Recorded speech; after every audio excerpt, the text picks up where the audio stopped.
How to be an expert at making a narcissist feel small. Hi, I'm Danielle. I'm an Emmy Award-winning journalist. I've interviewed thousands of narcissists in my career, and there is one thing you can do to make them feel small every single time. It is very simple. Do not give them an audience.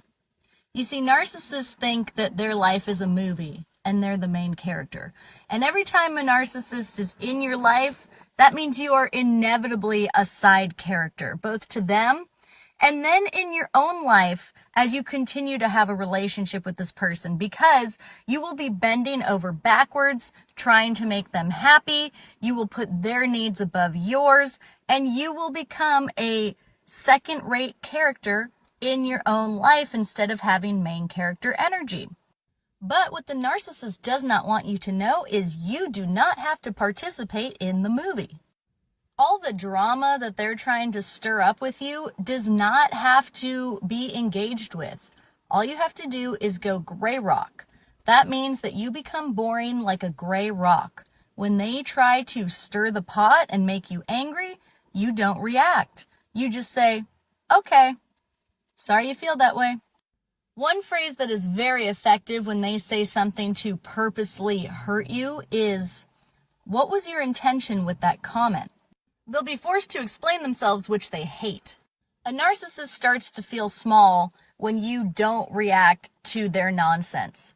Because they don't have any internal self-worth, they can only go off of how other people react to them.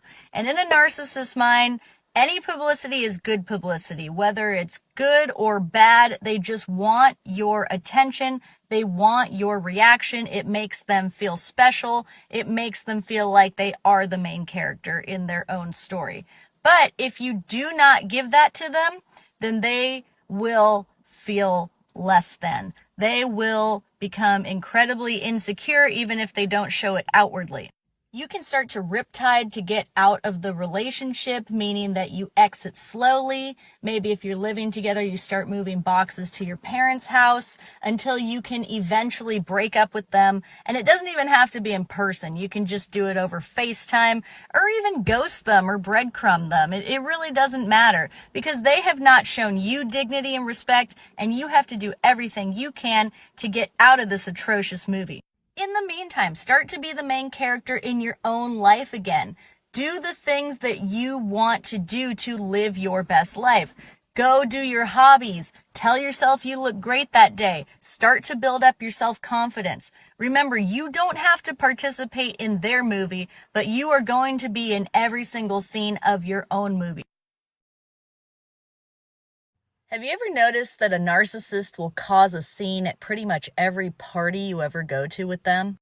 They can't stand to not be the center of attention, so if it's your party where everyone's focusing on you, they go crazy, and if it's somebody else's party where you have been focusing your energy on, say, talking to your friends, then they go crazy. They will cause a fight for no reason, tell you that you're flirting with someone who you're not, bring up past issues, or they will just try to storm out. They want to ruin the party for you so that it puts the attention back on them. There is one way to handle this, but it has to be if the person is not violent. Never put yourself in harm's way. Always have your safety in the forefront. This is a gray rock tactic that I have found to be very effective.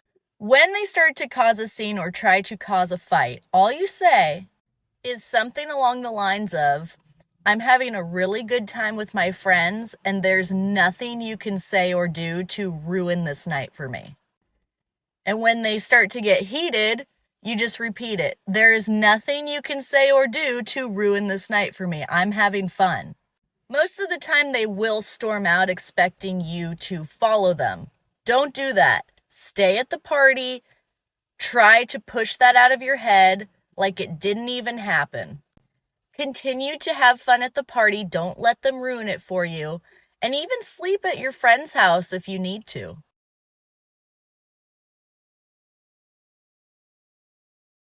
Is Riptide.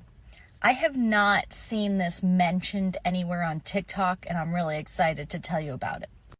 This is for people who are not able to just completely go no contact, which is absolutely the best method when you're dealing with a narcissist. But if you can't, you can start riptiding the narcissist. Essentially, what you're doing is, without telling them, creating an escape plan and slowly but surely checking out of the relationship little by little by little until you are eventually rid of this person. The concept coming from the idea that being in a relationship with a narcissist is like being trapped in a riptide. It's very scary, it's dangerous, it's really hard to get out of. Right when you think you're making progress getting out of a riptide, it can suck you back in. And the only way to get out of it is not to directly swim towards the shore, but swim sideways until you gradually make your way towards the shore. And that's what we're going to do with the narcissist. We are not going to warn them that anything is wrong, because that will result in either them love bombing us to come back, or they will try to discard us first. So what does riptiding look like in practice?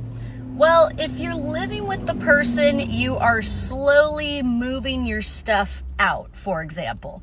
Maybe you take a box to your parents' house every time you visit them, or you put a new box into storage, but you do it in a way where the narcissist is not noticing.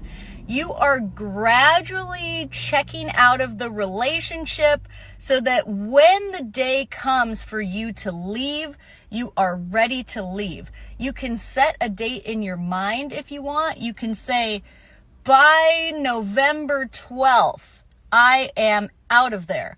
Or you can base it around a plan. After we go on this vacation, then I'm going to make my escape.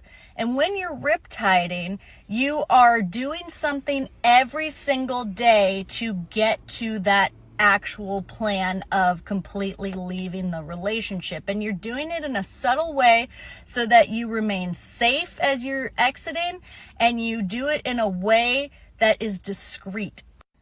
You can also use this time when you're riptiding to emotionally check out by coming to terms with the breakup before it happens, so that it's a little bit easier when you finally break that trauma bond.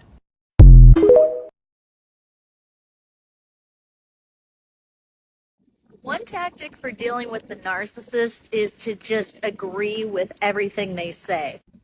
This is a gray rock method, but you don't actually follow through with it. If a narcissist is threatening you with something that they want done in the future, then you can just agree with it to get out of the conversation and then do whatever you want. For example, maybe they're like, we're not spending Christmas with your family this year, and they know that's going to make you really upset. You say, okay, and then you proceed to spend Christmas with your family. Or whatever it may be. You know, if they're like, I think I'm going to move across the country. Okay, that sounds good. Live your life. If they are talking about the future, it's for some kind of manipulation purpose. And a lot of the times that's to get a rise out of you, get a reaction. So you are not reacting to whatever thing they're trying to get you worked up about. It can also work if they're insulting you in some way. If they say to you, you're a terrible mother. Oh, okay, yeah.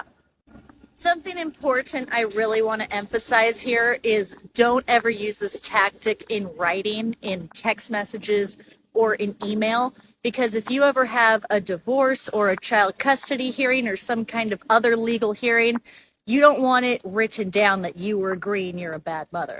This is just verbal. I'm in no way saying don't be hurt by these comments, because it will hurt. This is a person you care about intentionally doing this to you. But the goal is to make it appear to the abuser like you're not impacted. Doesn't mean you don't still feel something on the inside, but you are not outwardly expressing it. This is a mode that people are able to put themselves in. For example, you can't react to every offensive thing that happens at work. You have to keep it inside. But if you can achieve this on a regular basis, you will free yourself and you won't feel so hopeless when you do have to interact with them. You will feel more in control of the situation.